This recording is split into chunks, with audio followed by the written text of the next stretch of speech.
Ugh. Man, that was a long game. Damn good, though. Feel like I'm forgetting. Oh shit, the video!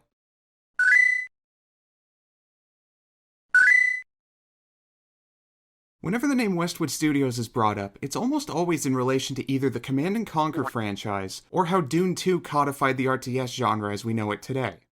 Which does make sense, Command & Conquer is fucking awesome, and Dune 2 did codify the RTS genre as we know it today.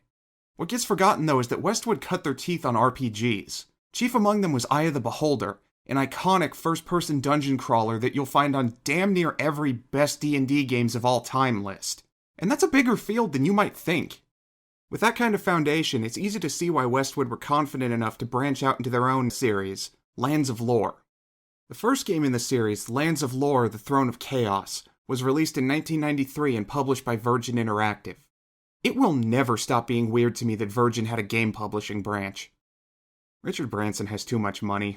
Anyways, Throne of Chaos differentiates itself from its forefather immediately by giving you one of 4 different characters to choose from, rather than having you create your own party of 4.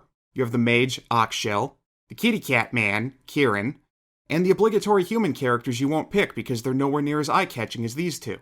They've all got full voice acting, too. Do my looks frighten you? Magic runs strong amongst my people. I may not seem as strong as the others, but I'm more adept with the magic of the lands. In fact, everyone is voice acted in this game, including one very familiar-sounding king. Eric is the finest commander in the kingdom, but he is a 5-day march from here. Yes, that's Sir Patrick Stewart as King Richard a full 13 years before his 5 whole minutes of screen time in Oblivion. In this, I am blessed to see the hour of my death, to face my apportioned fate, then fall. Am I supposed to? He even lasts a little bit longer in Throne of Chaos. Here it takes 2 full dungeons before the assassination attempt. And unlike Bethesda, all of this just works. Westwood seemed to realize how much of a waste having Captain Picard in so little of their game was, and included a whole bonus segment titled Lore of the Lands for him to narrate. He also narrates the opening title cards to give a classy, theatrical feel to the proceedings. Virgin Interactive Entertainment presents the Westwood Studios production of Lands of Lore: The Throne of Chaos. I'd say it's about time we got things going before this whole video turns into the Patrick Stewart Power Hour. Let's go with Oxshell. He looks cool, and high magic potential tends to pay off in the long run with older RPGs like this. King Richard charges you with retrieving the Ruby of Truth from its guardian and bring it to him. The ruby is essential to his plan for dealing with the evil witch Scotia, who plots to take over the lands with the combined might of her orc army and the magic of the Nether Mask, a ring which allows her to turn into anyone or anything. We get a brief demonstration of its powers in the opening cutscene where, Mom? She is gonna murder me for that joke. Get the artifact, save the world from an evil magic user, got it. Standard fantasy formula, but damn it, it works. All of this just works. The presentation for everything is on point. Westwood's experience crafting D&D games definitely primed their team for crafting their own take on classic high fantasy. The character design ranges from good to fantastic, and it's coupled with similarly fantastic voice acting, especially for 1993. Ah, it's a pretty little package.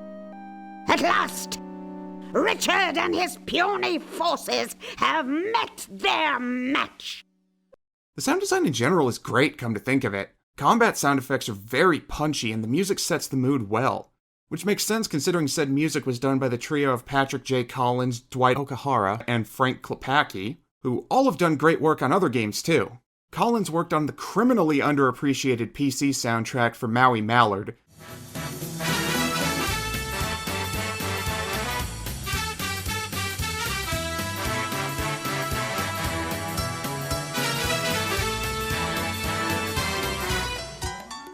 and Okamura did Dune 2's moody score alongside Klepacki.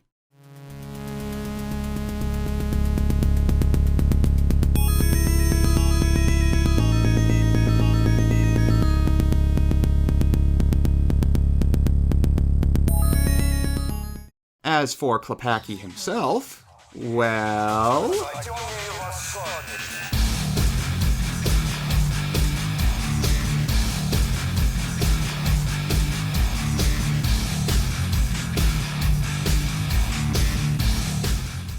Man, I need to talk about Command & Conquer at some point.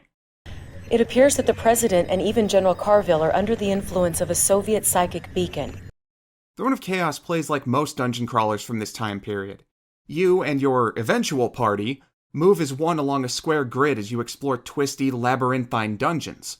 The fact that your party moves as one is the source of my favorite nickname for this type of game, the Blobber, a simultaneously amusing and horrifying mental image. Despite the fact that the Blobber's golden age predates the first time I so much as touched a controller, this is a style I'm quite fond of. It's a fun way to offer a party-based RPG from a different perspective. Might and Magic, Wizardry, Anvil of Dawn, SSI's later D&D games. You can bet I'll be talking about all of those down the road. Back to Throne of Chaos, combat plays out in a pseudo-real-time way. What that nonsense means is that while you move in real time, your attacks and your enemies' attacks have cooldowns to prevent you from spamming your best attacks all the time. This is a common style in blobbers that don't do full turn-based battles. It takes some getting used to the first time you play one, but once you do get used to it, it feels pretty intuitive. The tricky part is getting used to using 6 keys to move around instead of 4. You can also move by clicking the arrows on the HUD, though it's nowhere near as responsive. By the time you're halfway through the game, you're balancing the attacks of 3 different characters. Making sure I don't accidentally click the wrong arrow in the middle of that is a little bit much for me. It is interesting that they went with a party of 3, though. Back then, parties of 4 or 6 were the norm. I suppose it does make sense since there's only 3 classes present, that being Fighter, Rogue, and Mage. Clerics need not apply in the lands of lore, apparently.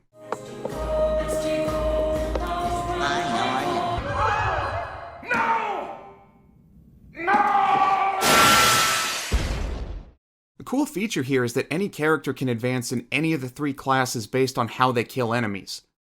Melee weapons get Fighter XP, ranged gets Rogue XP, and try to guess what gets you Mage XP. Actually, getting everyone a few levels in Fighter and Mage is generally a good idea, since Fighter level-ups increase your max HP, and Mage level-ups do the same for your MP. Meanwhile, your Rogue levels determine your likelihood of picking locks. Beyond that, the only stats you'll need to keep an eye on are your damage and protection. If I need to explain why you need to make those numbers go up, I'm not sure RPGs are the right type of game for you. It's not the most involved system, but that means Throne of Chaos is much more accessible than many RPGs from the early 90s. Want to give a Millennial or a Zoomer a panic attack? Have them make a party in Realms of Arcania.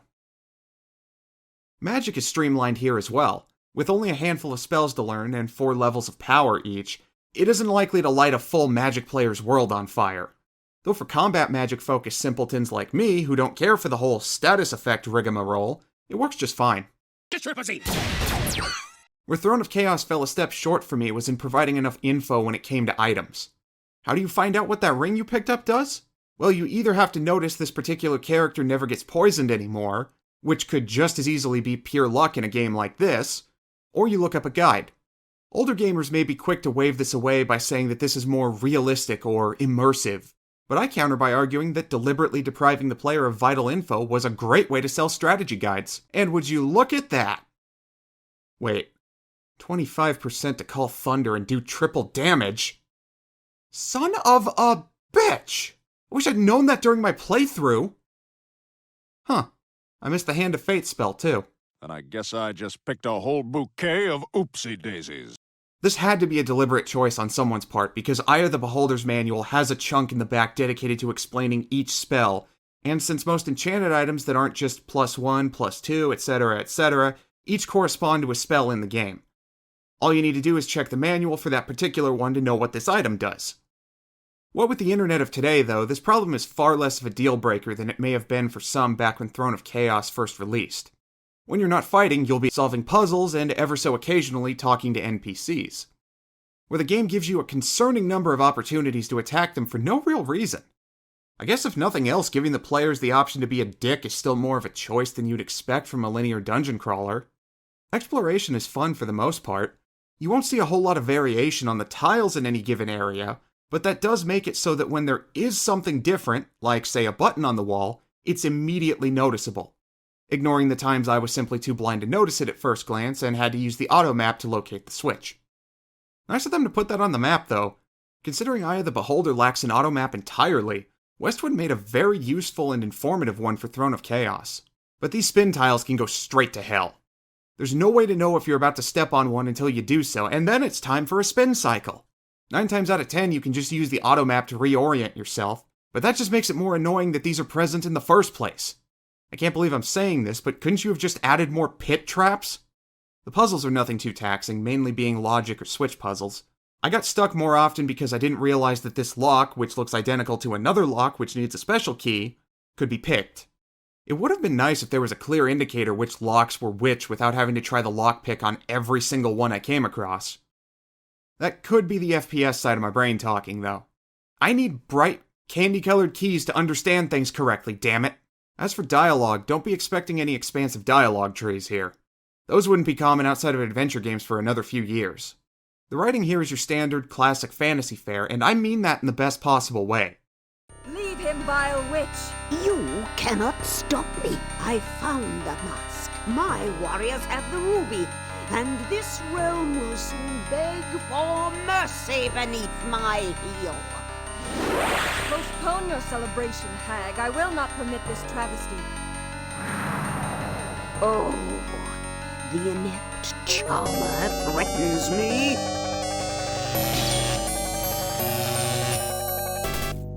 You, Dawn, will be the first to grovel at my feet. It's clear that Westwood set out to make a general high fantasy setting to put their RPGs in now that they no longer had access to D&D, and they did their job well.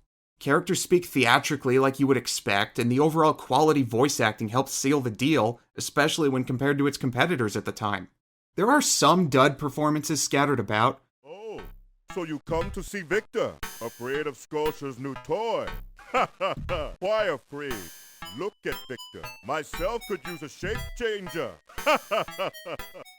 But it maintains the feel of a professional production with proper voice direction, as opposed to the sense of, we found the cheapest dubbing house possible for this, I often expect from older PC games. As usual, if you're interested in playing this game mostly, spoiler-free, then skip ahead to here. When you go to retrieve the Ruby of Truth, you discover that Scotia has beaten you to the punch and stolen it from the Ruby's guardian, Roland. Once you relieve the dead man of his fortune, you'll head back to inform the king of the bad news. But, in the time that you've been gone, the Mythic Dawn nearly succeeded in an attempt on Emperor Uriel Septim's life. Wait, wrong RPG where Patrick Stewart plays a monarch who gets attacked in the opening act. Man, you really can find a game that beat Bethesda to the punch on damn near everything, can't you? Oh, and make sure you take everything off of your first-party member, Timothy, before you go into the castle. You won't be getting his items back otherwise. The good news is that King Richard is only mostly dead. The court magician Dawn is able to stave off the poisons afflicting the king by putting him into a magic stasis. Thus begins your real quest for the majority of the game, to concoct an elixir which will cure King Richard.